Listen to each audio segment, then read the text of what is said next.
afternoon. Thanks for tuning in. You're watching Countdown on Bloomberg Quint Live, India's first digital live streaming business news service. Well, these are the top headlines that we're tracking at this hour. Markets recovered from the lows of the day. The Nifty is back above the 10,750 mark. Most sectoral indices turned positive as well. ITC reports mixed set of numbers for the March quarter, with profits meeting analyst estimates while the top line missing the mark. Hindalco dips in trade after the metal major misses the street estimates in the March quarter. Valuations in near term are expensive, says Hugh Young of Aberdeen. However, the fund house remains constructive on India. And Reliance Communications drops more than 15% after the Mumbai NCLT admits Ericsson's insolvency plea. Those are the headlines. Thanks a lot for that. And I'll need viewers, thanks for tuning into Countdown as well. Before we get to the markets, and which the Nifty Bank, by the way, started to succumb to some selling as well. Bring up the stock price of TVS Motors on the screen. Look at this dip in the Nifty, but bring up TVS Motors. And optically, the numbers don't look that attractive, and which is why the stock has seen a bit of a pullback, downtake, a bit of a pullback, but these could be trading moves. Let's wait and watch. From what Yatin tells me, the margins are well and truly below estimates, and therefore it should be showing in the stock. We also have a management of NIIT waiting by, but just a quick check of what the indices are doing at this point of time before we get to the management. About 1/3% off the lows of the day, not out of the woods as yet. Mid caps and the small caps under pressure. The market with negative, close to 2:1 in favor of the declines. So no changes out there too. Yes, we tried to recover a little bit of lost ground, but it's close to 2:1 in favor of the declines even now. So no changes out there, or maybe 3:2. And the heat map will come up on your screen. It will show you that there is fair bit of pressure on the banking and financial names. So ICICI Bank is down about 2.5. There is weakness in a lot of others like SBI, for example, which is down. FinServ is down about 1.3%, but ICICI Bank being the principal drag. Reliance Industries is a bit of a drag on the Nifty at large, not the Nifty Bank. The FMCG space is trying to offset that pressure with the two twins, HUL and ITC, being the top draw in the session today. So those are a set of large caps which are doing very, very well. Now, just a quick check on what the more liquid universe is doing, and then we go across to the management of NIIT. Sure, Neeraj. Well, definitely the broader market seems to be performing better than what we've seen in the last few trading days. But if you look at both Nifty and Nifty futures, we've recovered from the lows of the day. In fact, very briefly, Nifty had breached the 10,700 mark in today's session. The premium is intact around the 11 to 12 points. I remember there's no major build-up that one has seen for Nifty or for Bank Nifty in the last two trading sessions. Pull up the Bank Nifty futures. In fact, the open interest is down 2%. It's been closing at a discount for the last few days.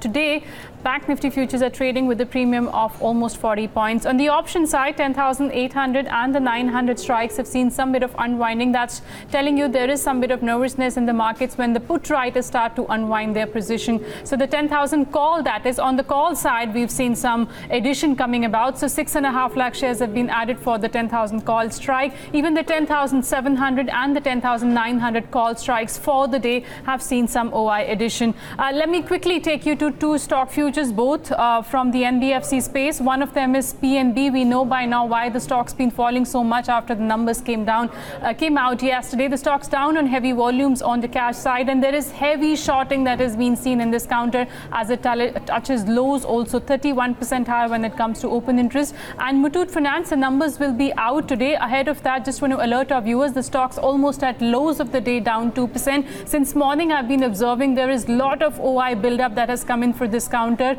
almost 26% higher. So definitely watch out for the numbers here, Neeraj. Okay, let's get in the management of NIIT Limited. Good quarter. The EBITDA grew 22%. Revenues up about 6% on a YOY basis. On a QOQ, it would have been a different picture as well. But let's get in the joint managing director and co-founder of the company, Mr. P. Rajendran. He joins us right now on the show. Good having you, Mr. Rajendran. Thank you so much for taking the time out and speaking with us. How would you sum up the quarter? Operationally, It seems to be a lot better performance than what the top line growth would have been. But how would you sum up the quarter for you? Yeah, so I think the way we will sum up the quarter is, on one side, good quarter, but within that, the performances which will also become lead indicators for future came from the corporate learning group. So corporate learning group did well.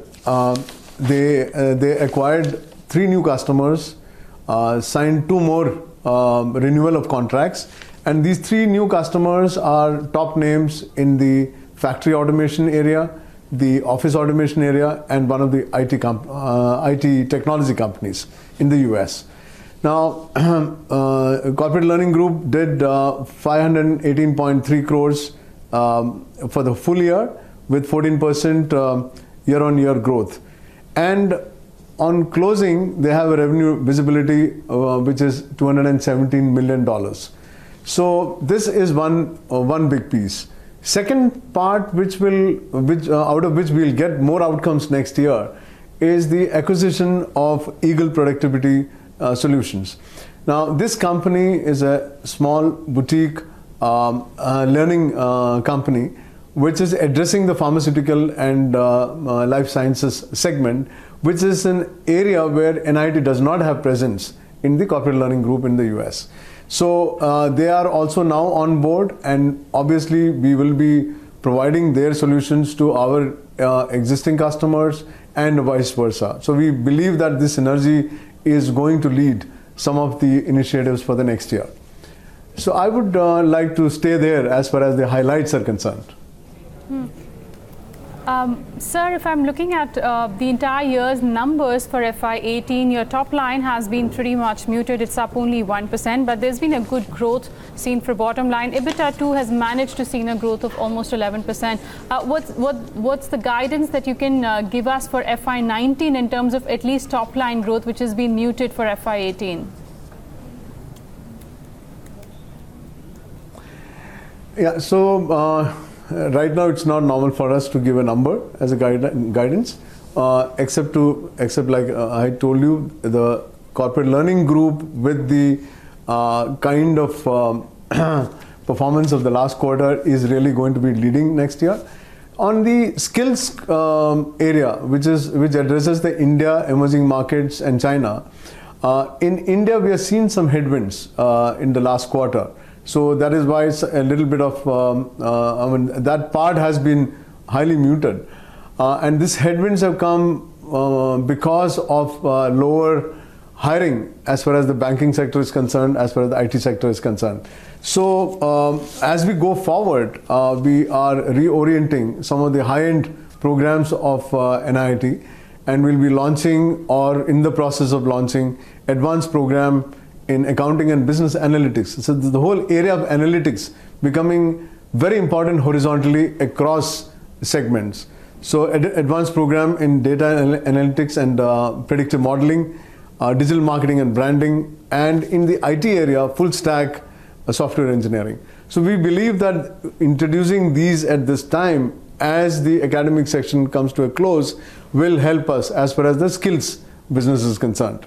So to go back to your original question on guidance, I can only at this time say that after many quarters, last quarter has been good, and last year we have PAT, which is the operational PAT, which is shown looking up, and we expect that will continue next year. Okay, so while you spoke very briefly about what the operational metrics are looking like, how is the, I mean, with the kind of new skill sets, etc., that you're launching, I also saw that you launched something for school kids, college students, etc., on the summer break, so on and so forth, multiple things, some small, some large. How is all of this resulting in the tussle between managing costs as versus the costs that you would have to incur?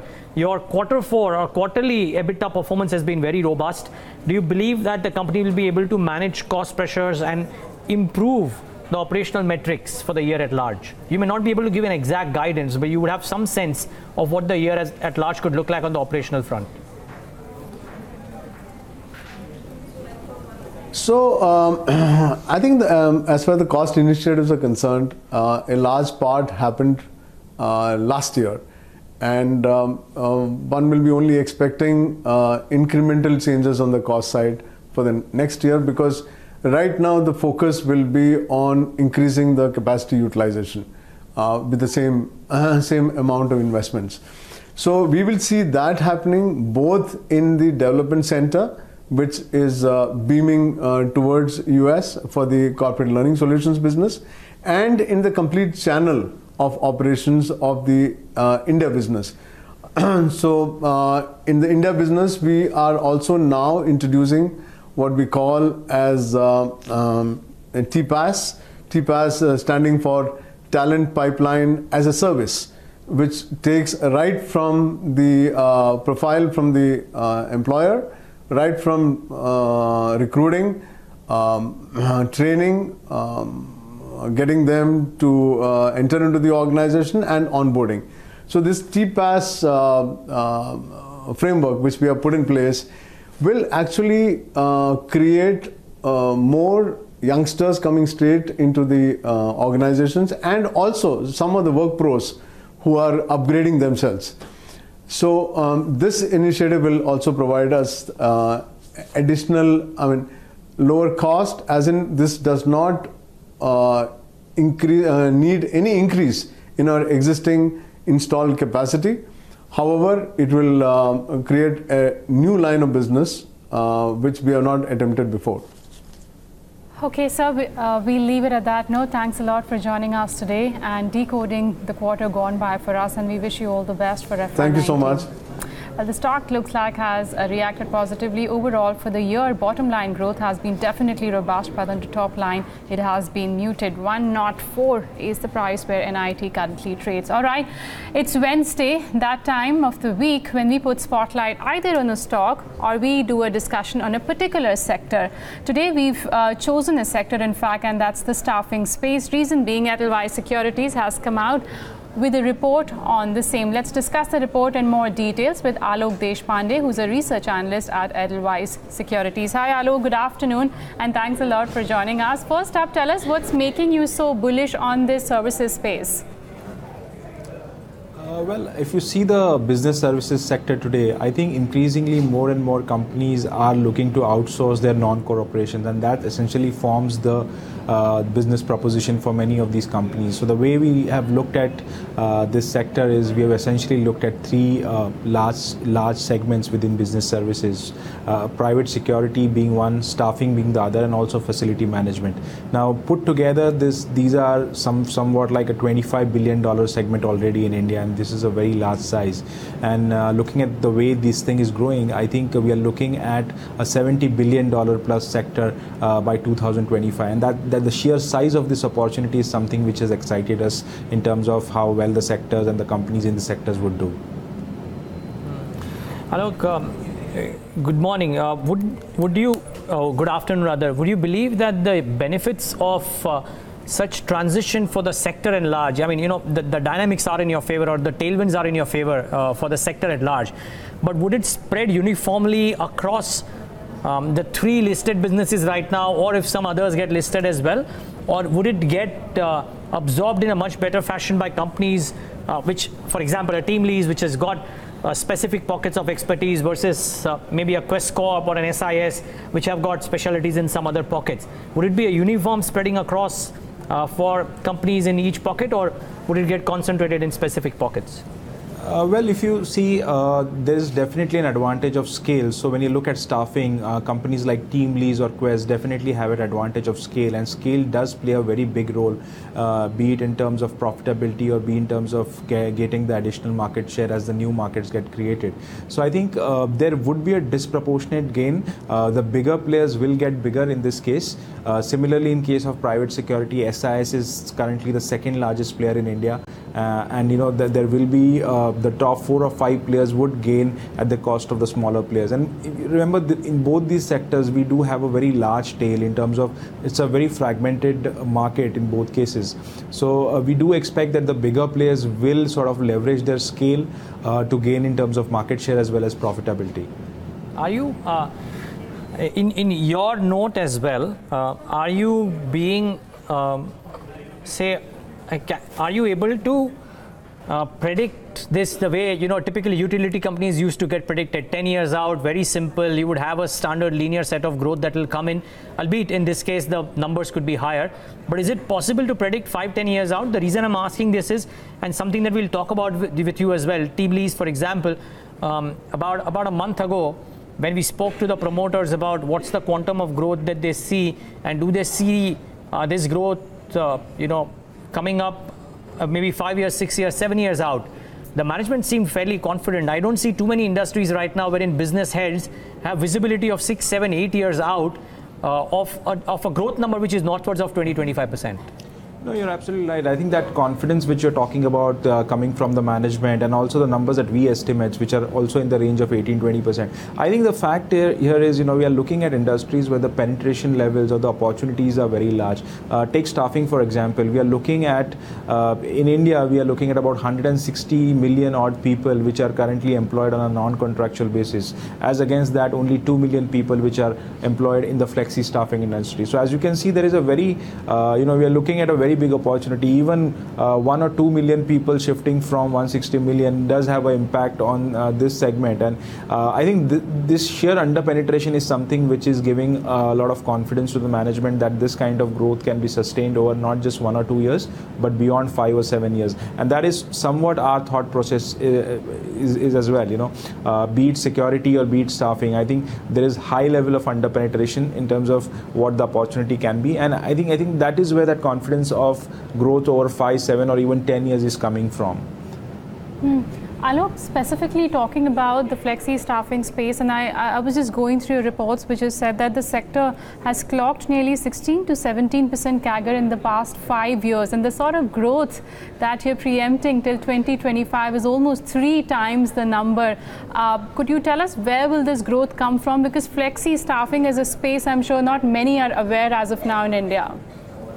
No, you're right. I mean, if you see historically, 16-70% is what they have clocked, and now if you just extrapolate that number to over the next 8 or 10 years, I think you will see this sector size growing 3 times. But essentially, at the core, what we are looking at is, again, I'll go back to my original numbers in terms of how the employment structure looks like in India, where only 2 million people are currently employed in flexi staffing, and if you really go down to their business model and what it offers, actually a win-win situation for employees which are there in flexi staffing, also win-win situation also for the customer companies which are the clients, and for a company like TeamLease as well, or Quest as well. So I think this win-win situation for everybody is something which is driving that demand, and like I said, if you are able to clock 15-16% kind of growth every year, and if you just sort of extrapolate that over the next 7 or 8 years, I think the sector size which we expect, which we estimate is about $9 or $10 billion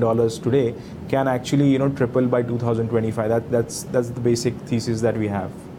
And while we'll talk about each of these companies individually, Alok, if the sector size is to treble, would the premier players' size do more than that? Typically, the largest player will take a chunk of that growth, right? Yes, I mean, what we have identified in this report is the 3 companies that we have covered. We believe that these companies have certain competitive advantage in their respective sectors, which will allow it to go probably 2-3% higher than what the industry or the other peers are growing at. So you're right in the sense that if this industry is to become 3 times of what it is right now, there is a high probability that these companies will actually be a little higher than that. Yeah. So, let's talk about these individual names as well. I'm guessing that embedded in your bullishness is also an assumption that the operating metrics for each of these would go up, because when they got listed, they were operating at really poor operating margins, and they have shown that signs of improvement. So I'm guessing that's embedded there. But let's start off with the first one, TeamLease. Why do you like this one? And what are the, while everything is looking hunky-dory, what is it that investors should be wary of when they are looking at a business like TeamLease? Sure. Essentially, we should be looking at 2 questions. First is the opportunity, and which you have just discussed, that how big the opportunity can be. And if one is confident about the opportunity size getting 2x or 3x in the next 7-8 years, then the next obvious question is, which is the number 1 or number 2 player who is actually in a position to capitalize on that opportunity. And again, somebody like a TeamLease, which is a pure play company on the staffing sector in India, or flexi staffing sector in India, I think scale is already in its favor. That is one of the biggest factor, because if you look at staffing, I think the big pool of people that you have and the big pool of clients that these companies have, and that gives a very big advantage in terms of how you can become even bigger. So I think that is one of the big reasons why we like TeamLease, in the sense that it's a pure play on this specific segment, and it's a very clean play on that part. So I think that is something which that is the reason why we have a buy call on TeamLease. In terms of what can be challenges, obviously there are very few companies in India which have probably 3 lakh, 4 lakh employees. So I think as these businesses get bigger, I think simultaneously they will have to streamline their operational processes to handle that kind of employee base. So I think that is something which will probably be able to see as these businesses grow. But that is the only thing that we think that something to monitor on. Alok, how should one look at the valuations of this space? It is a niche sector. If somebody were to look at the margins also, they are pretty much on the lower side, between 1.5% or be 2 to 5%. I think for Quest Corp, it's somewhere about 4.5% to 5%. So how should one read the valuations before making that bet in terms of investment in this space? Sure. So essentially there are two questions here. Yeah. Firstly, how should one look at margin profile? See, what I would say that instead of looking at just the margins, one should look at what is the return on capital employed or return on equity one is getting on these businesses, right? So if you actually see, there is very little capex that is needed in this business. In fact, the only capital one has to put forth is a little bit of working capital which goes in. So as a result, if you see the ROC profiles of these companies are in the range of 23-25%, which are actually very healthy. So the lower margin in this case, if one is to look at that in isolation, it probably would paint a wrong picture. So I think return profiles are something one should look at, which are actually very healthy. And secondly, on the valuations, again, because these stocks have been listed only in the past year or two, there is very short trading history in terms of what the right multiples should be.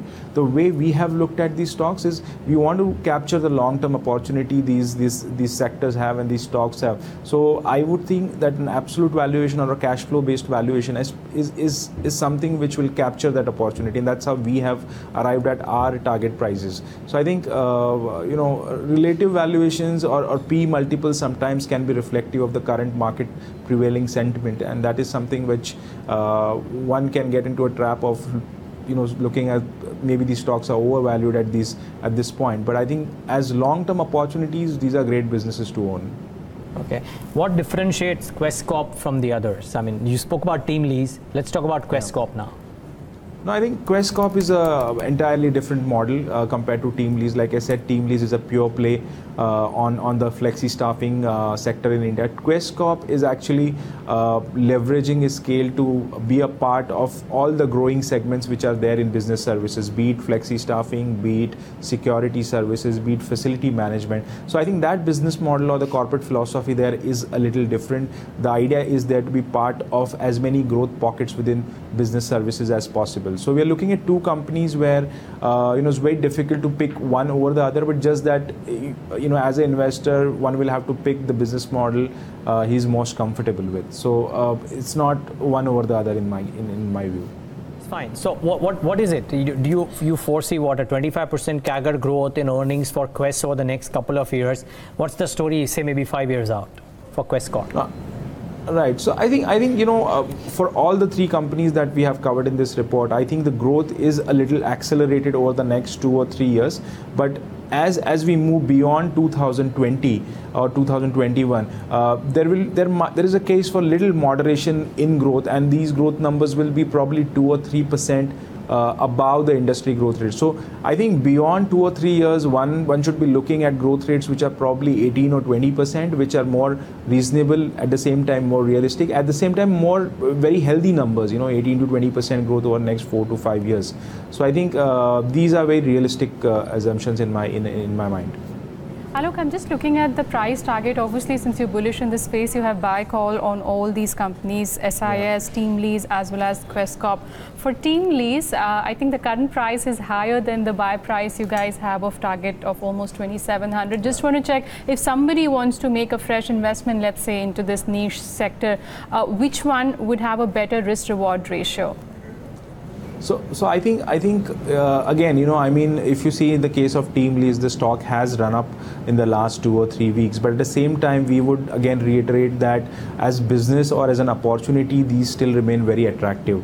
It's just a matter of if the stock runs up 40 or 50%, sometimes it's a matter of time correction where, probably the stock won't deliver exceptional returns for a year or so. But at the same time, it's a great business to own in the future. So I think at this point of time, we are more from a risk reward perspective, we like SIS more because we feel that there is still a catch up to be played, and there is still a bit of understanding that the market needs to build in terms of understanding that space. So I think our preference out of the 3 is more for SIS at this point of time. Somebody looking to park money in, looking at hearing this conversation, that you believe that there could be a 5, 6, 7 year story, of course, which also need to be monitored. Even then, SIS would find preference over TeamLease or a Quest Corp? Like I said, I think all three stocks are actually, if you're looking for 5 or 7 years out, I think there is no case for one over the other. Okay. It just so I think, but if somebody is having a time horizon of 1 or 2 years, which ideally you shouldn't have in this sort of opportunities there in front of you, but still then we are saying that yes, there is a bit of preference for SIS. But otherwise, if you're looking at a story 5 or 7 years or 8 years, I think these are all 3 are great businesses to own. One last question, Alok, and that is, would you believe that with the operational metrics of these companies improving, would the growth beyond FY20, while the top line may moderate a bit, can the bottom line numbers remain accelerated because improving operational metrics?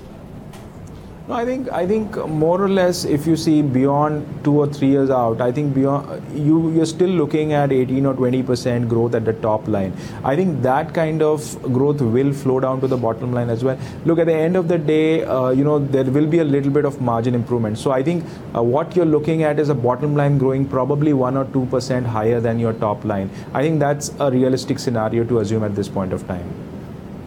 I'm sure it's a moving picture. It's very, very difficult to predict what will happen 5 years out because the business may change so much. But Alok, really appreciate your time. Thank you so much for writing this report and sharing with us your thoughts. Appreciate you being with us today. Well, that's the view from Edelweiss on flexi staffing. Remember, TeamLease, for example, had a big move. I think Motilal Oswal had come out with the report earlier. Went up all the way to 3,000 or 3,020 or 30 odd, then cooled off a bit, and now up again about 3.5%. Quest Corp lying okay today. SIS has a bit of a correction too.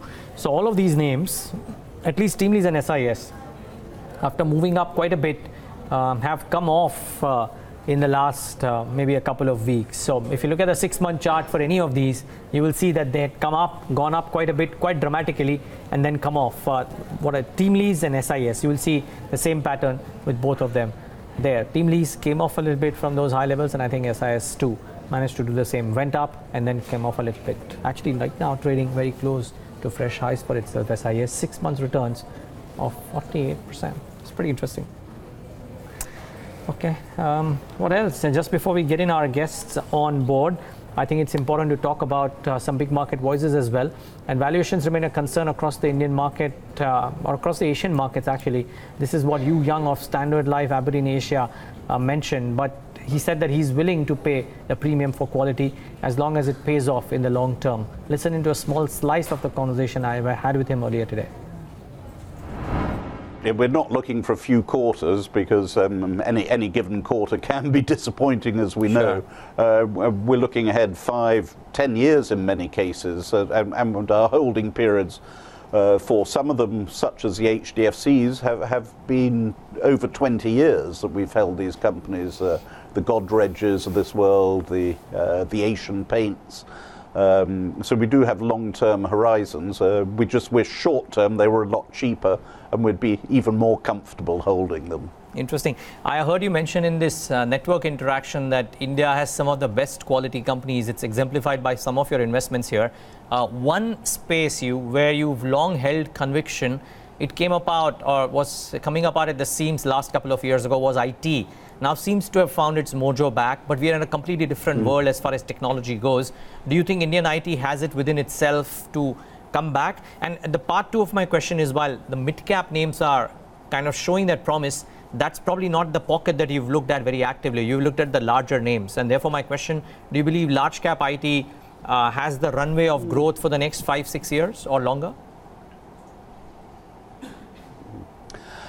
I think the growth trajectory has changed quite substantially for the Indian IT companies. So in the early stages, and this is going back a few decades, of course, it was exceptionally strong growth that we saw, and then a maturing of the industry. So I think we're in the mature phase where it's become a lot more competitive, a lot more difficult, and it's not obviously long gone when it's just a matter of selling cheap offshore labour, which I mean, it's never quite as simple as that, but it's certainly developed far beyond that. So I think that is definitely reflected in the Indian IT ratings. So the ratings have come down, and we're expecting far more modest growth there. And on your other point of looking deeper in the markets, we do look at deep in the markets. For example, we participated in the Lemon Tree offering, so we do have exposure to the mid-cap and even some of the small-cap area. I think the issue there has also been valuations have been an issue in some of these areas as well. So the valuation issue is not confined to the large caps, it's right across the market in similar types of stock. My last question is about the political premium that India attracts vis-a-vis some of the other countries. You have probably looked at what's happened in the state of Karnataka. We don't know which party will form the government, but the Bharatiya Janata Party did emerge as the single largest winner in that state. Does all of this augur well for the general elections in 2019? And would investors such as you factor in political stability in India for the next 5-6 years when you're making your investment decisions right now? And is that a big plus? Well, certainly if India is politically stable for the next 5 to 6 years, yes, that is a big plus. And one of our long-term frustrations with India has been politics and policies, and it is good to see some good policies coming through. So GST, for example, and various other policies that Modi is putting through, I think are good. Although I would say that in many ways corporate India long term has done well, notwithstanding the politics, not because of politics, but it's done well despite the fact that politics has been not great. So any improvement in the political front, and really that means we're looking at policies that are clear, transparent, and where we understand the rules. I mean, I think that's absolutely important to us. And the Karnataka election is quite interesting. It still shows really the power that Modi still has. I mean, he's had to work pretty hard for it on the ground, but there still is great support for him as an individual. It's extending that support and having the policies behind it and the team behind it that's the most important thing for us. All right, it's time for us to slip into a short break here and Countdown, but we'll be back with full tilt to the markets with trading strategies and investment ideas with our experts on the other side. Stay tuned.